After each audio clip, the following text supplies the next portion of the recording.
ক্রমেই বেআব্রু হচ্ছে রাজ্যের সরকারি হাসপাতালগুলি। সেই তালিকায় সর্বপ্রথম যে নামটি উঠে আসে তা হলো এসএসকেএম হাসপাতাল। সুপার স্পেশালিটি হাসপাতালগুলির মধ্যে যা অন্যতম।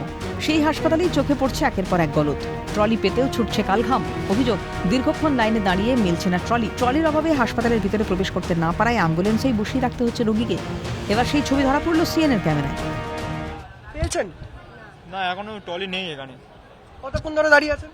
না হলেও 20 মিনিট। হ্যাঁ, 20 মিনিট। পেশেন্ট নিয়ে এসছেন? পেশেন্ট কোথায় রয়েছে? এখানে অ্যাম্বুলেন্স। অ্যাম্বুলেন্সে বসিয়ে রেখেছেন? হ্যাঁ ট্রলি পাচ্ছেন না বলেই কি ভেতরে নিয়ে যেতে পারছেন না? হ্যাঁ, ওরকম অ্যাম্বুলেন্স থেকে লাভাতে পারছি না। কি সবাই ট্রলির লাইনের জন্য এসেছেন? হ্যাঁ কতক্ষণ ধরে দাঁড়িয়ে আছেন? হ্যাঁ 20 মিনিট। পেশেন্ট কোথায় রয়েছে? পেশেন্ট সব অ্যাম্বুলেন্সে আছে। কি দেখছেন এখানে এসে? কি দেখতে পেলেন? দেখতে আর কি পাচ্ছি, এই ট্রলি পাচ্ছি না আমরা। এই আমরা রয়েছে এমার্জেন্সির সামনে।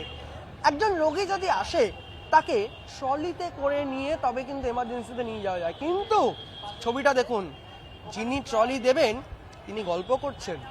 ট্রলির জায়গায় লম্বা লাইন হয়ে গেছে, কিন্তু ট্রলি নেই। অথচ ট্রলির দায়িত্বে থাকা কর্মীরা গল্পে মশগুল। অবলীলায় তারা বলে দিচ্ছেন ট্রলি নেই। কেন নেই জিজ্ঞাসা করায় তারা জানালেন, হাসপাতালের তরফে যে কটা ট্রলি মিলেছে ইতিমধ্যেই রোগীর পরিজনদের মধ্যে সেগুলি বিলি করে দেওয়া হয়েছে। না ফেরা পর্যন্ত রোগীর পরিজনরা ট্রলি পাবেন না। এমনকি হাসপাতালে মজুদ ট্রলির সংখ্যা কত তা নিয়েও তাদের কাছে নির্দিষ্ট কোনো তথ্য নেই, জানিয়েছেন ট্রলির দায়িত্বে থাকা কর্মীরা। স্টকে ছিল, আমরা সেটা বিতরণ করে দিয়েছি এবং যে গাড়িগুলো আমাদের দেওয়া হয়েছে সেইগুলো রিটার্ন আসলে আমরা পরপর সেইভাবে দেবো। এত সময় আমাদের যা স্টক ছিল, সংখ্যাটা আমাদের অথরিটি বলতে পারবে, টোটাল সংখ্যাটা আমাদের কাছে ওটা জানা নেই। যতক্ষণ ট্রলি পাবে না মানুষজন কি এইভাবে দাঁড়িয়ে থাকবে? কারণ প্রত্যেকের পেশেন্ট রয়েছে, ট্রলির জন্য এমার্জেন্সিতে নিয়ে যেতে পারছে না, সময়টা কিন্তু বাড়ছে। এমার্জেন্সির জন্য আমাদের এমার্জেন্সিতে বেড করা আছে, কিন্তু সেই বেডে পৌঁছানোর জন্য তো মানুষটিকে অ্যাম্বুলেন্সে করে ট্রলি করে নিয়ে যেতে হবে। মানুষ তো অ্যাম্বুলেন্সটা তো ওখানে সামনে থাকবে, অ্যাম্বুলেন্সের ট্রেচার থাকে, অ্যাম্বুলেন্সের ট্রেচারটা দিয়ে ওটা করা যায়। যারা দাঁড়িয়ে রয়েছে ওরা আস্তে আস্তে করে পাবে, সবাই পাবে, গাড়ি সবাই পেয়ে যাবে। সময়টা কতক্ষণে সেটা জানা নেই। সময় আধ ঘন্টাও লাগতে পারে, 10 মিনিটও লাগতে পারে, কিন্তু সবাই ম্যাক্সিমাম গাড়ি পেয়ে যায়। প্রশ্ন উঠছে, খাস কলকাতার বুকে সরকারি হাসপাতালে কি হাল? স্বাস্থ্য ব্যবস্থার বেহাল দশা শোধরাতে জুনিয়র চিকিৎসকদের 2.5 মাসের আন্দোলন দেখেছে বাংলা। ডরিনা ক্রসিং এ আমরণ অনশন মঞ্চে দিন দিন বেড়েছে নাগরিক সমাজের ভিড়। নবান্ন প্রশাসনের শীর্ষস্তর থেকে প্রতিশ্রুতি মিললেও প্রতিশ্রুতি পূরণে কোথাও কি অনীহা?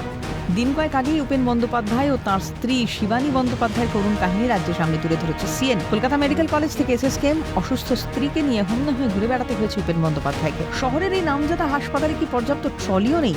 ট্রলির অভাবে বাড়ছে রোগী হয়রানি।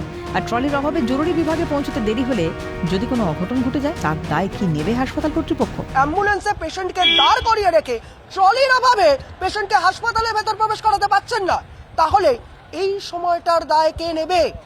নেবে কি হাসপাতাল কর্তৃপক্ষ? প্রশ্ন কিন্তু থাকছে, প্রশ্নের উত্তর কে দেবে জানা নেই। ক্যামেরায় জ্যাকি সিং এর সঙ্গে বিক্রান্ত রায়, ক্যালকাটা নিউজ, কলকাতা।